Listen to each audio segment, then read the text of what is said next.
और अब व्यूअर्स वक्त है सत्य और तथ्य का।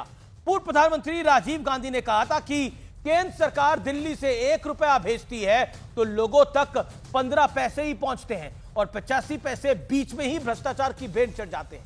भ्रष्टाचार के खिलाफ नाकामी को लेकर इसे राजीव गांधी का सबसे बड़ा कबूलनामा अर्थात सबूत भी कहा जा सकता है। लेकिन साल 2014 आता है और 2014 में सरकार बदल जाती है और भ्रष्टाचार के प्रति पुरानी सरकारों का जो एक्सेप्टेंस वाला माइंडसेट था उसमें एक बड़ा फेरबदल आता है, बदलाव आता है। प्रधानमंत्री मोदी ने सरकार बनाने के बाद सबसे पहले और सबसे बड़ी मुहिम बैंक खातों को खुलवाने की शुरू करी। जन धन खातों की वजह से डीबीटी यानी डायरेक्ट बैंक ट्रांसफर का दौर शुरू हुआ।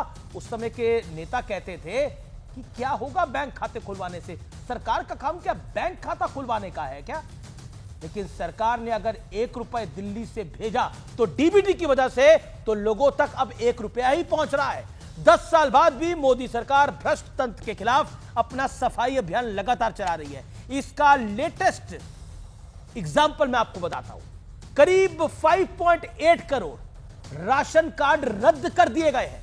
देश भर में राशन कार्ड्स का आधार बेस्ड ऑथेंटिकेशन और केवाईसी ई केवाईसी कराया जा रहा है, जिसके बाद करीब करीब 5.8 करोड़ राशन कार्ड फर्जी पाए गए हैं। यानी करोड़ों लोग उन गरीबों का हक मार रहे थे जिन्हें सरकार की मदद की आवश्यकता थी, सख्त जरूरत थी। इस पर अब ब्रेक लग गया है, यानी सरकार ने राशन सिस्टम में बड़े लीकेज को बंद किया है।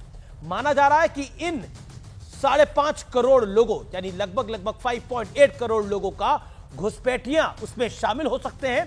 हाल ही में झारखंड कांग्रेस के बड़े चुनाव प्रभारी और बड़े नेता गुलाम अहमद मीर ने भरे चुनावी मंच से ऐलान किया था कि उनकी कांग्रेस की सरकार आएगी तो घुसपैठियों को भी गैस सिलेंडर दिया जाएगा। याद है ना आपको?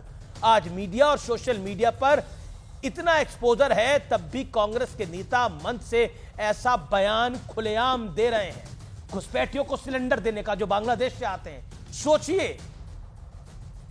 पहले के दौर में क्या होता होगा जब खबरें कई दिन तक के बाद पब्लिक तक पहुंचती थी, न्यूज चैनल तक पहुंचती थी, अखबारों तक पहुंचती थी। लेकिन अब भ्रष्टाचार वाला वो दौर बीत चुका है। इसके अलावा मोदी सरकार प्रधानमंत्री आवास योजना के तहत वेरिफिकेशन के लिए फेस रिकॉग्निशन की तकनीक का इस्तेमाल कर रही है।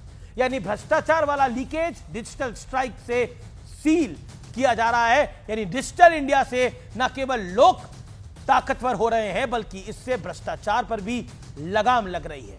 कंक्लूजन यह है कि विजन और मजबूत इच्छा शक्ति हो तो हालात बदले जा सकते हैं। शिकायती और ब्लेम गेम वाली पॉलिटिक्स कमजोर लोगों की पहचान होती है।